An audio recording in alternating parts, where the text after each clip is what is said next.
Қайырлы күн. Бүгін өзін өзі тану сабағынан сіздер тәлімі мол тәрбие алады деп сенемін. Бүгінгі сабақтың тақырыбы қалаулар шегі деп аталады. 28-ші сабақ. Балалар, үйге берген мәтін бойынша біз не ұқтық?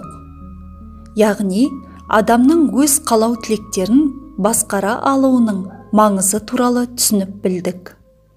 Енді осы тақырыпты әрі қарай өрбітеміз.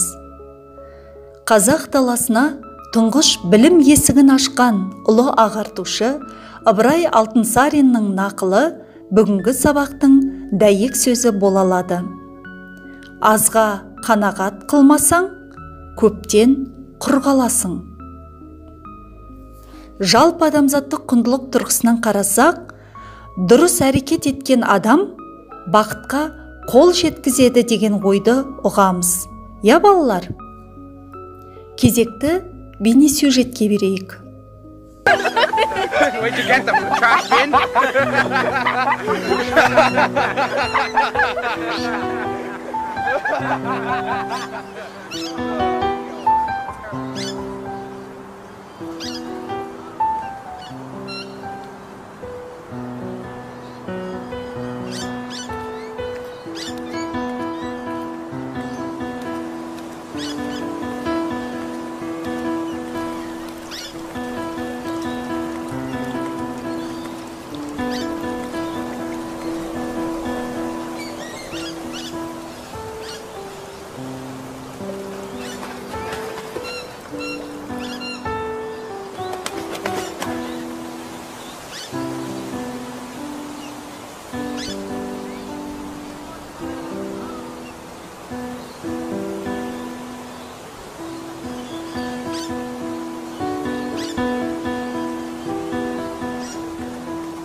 Why should it be like this?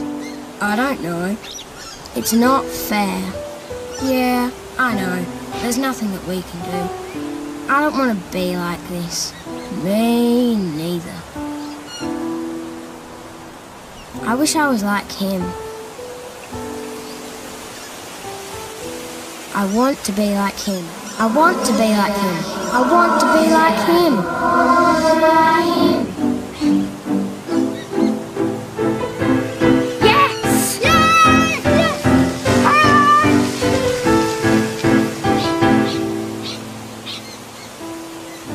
Sorry to take so long, dear. Are you ready to go now?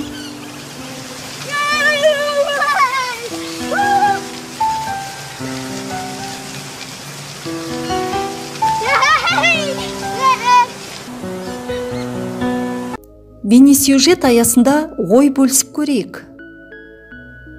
Балалардың қалауы қандай еді? Арман мен қалау тілектің арасын ажырата білу үшін қайтпек керек? Сіз өзіңіздің қалау тілегіңіздің шегін қаншалықты анықтай аласыз? Бұл сұрақтың жауабын маған аудиожазба арқылы жолдауға болады, немесе келесі тапсырманы орындау арқылы жеткізе аласыз. Вен диаграммасына арман мен қалау тілектердің ұқсас және айырмашылық жақтарын теріп жазыңыз. Үй жұмысы ретінде 29-ші сабақ 120-122 беттер аралығындағы қардың иісі атты мәтінді ұсынамын. Үйде отырып, әдеби көркем шығармаларды оқуды қолға алыңыз. Сау болыңыздар.